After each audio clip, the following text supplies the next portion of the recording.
দীর্ঘ ৪ দশকেরও বেশি সময় ধরে বাংলাদেশের রাজনীতির অন্যতম প্রধান চরিত্র ছিলেন খালেদা জিয়া। গৃহবধূ থেকে রাজনীতিতে নাম লেখানোর মাত্র ১০ বছরের মধ্যে বিএনপিকে ক্ষমতায় নিয়ে যান তিনি। বাংলাদেশের গণতান্ত্রিক আন্দোলনের সেই আপসহীন নেত্রী মঙ্গলবার ৮০ বছর বয়সে রাজধানীর এভারকেয়ার হাসপাতালে মৃত্যুবরণ করেন। দেশের সব মানুষের কাছে সমানভাবে জনপ্রিয় খালেদা জিয়ার এই রাজনৈতিক যাত্রা মোটেও মসৃণ ছিল না, কেননা দলের ক্রান্তি লগ্নে তিনি হাল ধরেছিলেন বিএনপির। ১৯৮১ সালে বিএনপির প্রতিষ্ঠাতা ও রাষ্ট্রপতি জিয়াউর রহমান হত্যাকাণ্ডের শিকার হওয়ার পর বিপর্যস্ত দলকে টিকিয়ে রাখতে রাজনীতিতে নামেন খালেদা জিয়া।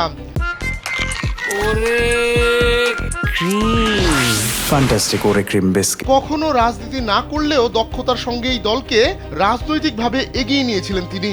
জিয়াউর রহমানের মৃত্যুর পরপরই বিএনপিতে শুরু হয় অভ্যন্তরীণ কোন্দল। একই সময় অনেক নেতা সামরিক শাসক জেনারেল এরশাদের সঙ্গে শরিক হন। সব মিলিয়ে দল চরম সংকটে পড়ে। সেই সময় ১৯৮৩ সালের ৩ জানুয়ারি খালেদা জিয়া বিএনপিতে যোগ দেন এবং প্রথম ভাইস চেয়ারম্যান হন। পরের বছর ১৯৮৪ সালের ১০ মে তিনি দলের চেয়ারপারসন নির্বাচিত হন। খালেদা জিয়া ১৯৪৬ সালের ১৫ আগস্ট তৎকালীন ব্রিটিশ ভারতের জলপাইগুড়িতে জন্মগ্রহণ করেন। তার বাবার নাম ইস্কান্দার মজুমদার ও মায়ের নাম তৈয়বা মজুমদার। পরিবারের আদিভিটা ফেনীর ফুলগাজী উপজেলায়, তবে তারা স্থায়ীভাবে দিনাজপুর শহরের মুদিপাড়া এলাকায় বসবাস করতেন। ৫ ভাই বোনের মধ্যে খালেদা জিয়া ছিলেন তৃতীয়। খালেদা জিয়া যখন বিএনপির নেতৃত্ব গ্রহণ করেন সে সময় বাংলাদেশের জেনারেল এরশাদের সামরিক শাসন ছিল।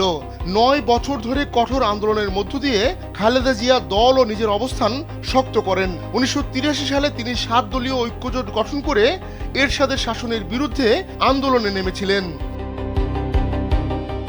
আওয়ামী লীগ ও বামপন্থী দলগুলোর জোটও তৎকালীন সময়ে নির্বাচনে অংশগ্রহণ করেছিল, কিন্তু বিএনপি অংশ না নিয়ে রাজপথের আন্দোলনে থাকার কারণে খালেদা জিয়া আপসহীন নেত্রী হিসেবে পরিচিতি লাভ করেন। তিনি এরশাদ সরকারের বিরোধিতা করে ৩ বার গ্রেপ্তার হয়েছিলেন। এরশাদ বিরোধী আন্দোলনের মাধ্যমে খালেদা জিয়া বিএনপিকে পুনরুজ্জীবিত করেছিলেন। এরশাদ সরকারের পতনের পর ১৯৯১ সালের ২৭ ফেব্রুয়ারি সব দলের অংশগ্রহণে নির্বাচনের মাধ্যমে খালেদা জিয়ার নেতৃত্বে বিএনপি ক্ষমতায় আসে। তিনি বাংলাদেশের প্রথম নারী প্রধানমন্ত্রী হন। নির্বাচনে তিনি ৫টি আসনে প্রতিদ্বন্দ্বিতা করে সবকটিতেই বিজয়ী হন। আহমদুল্লাহ শিকদার, কালবেলা।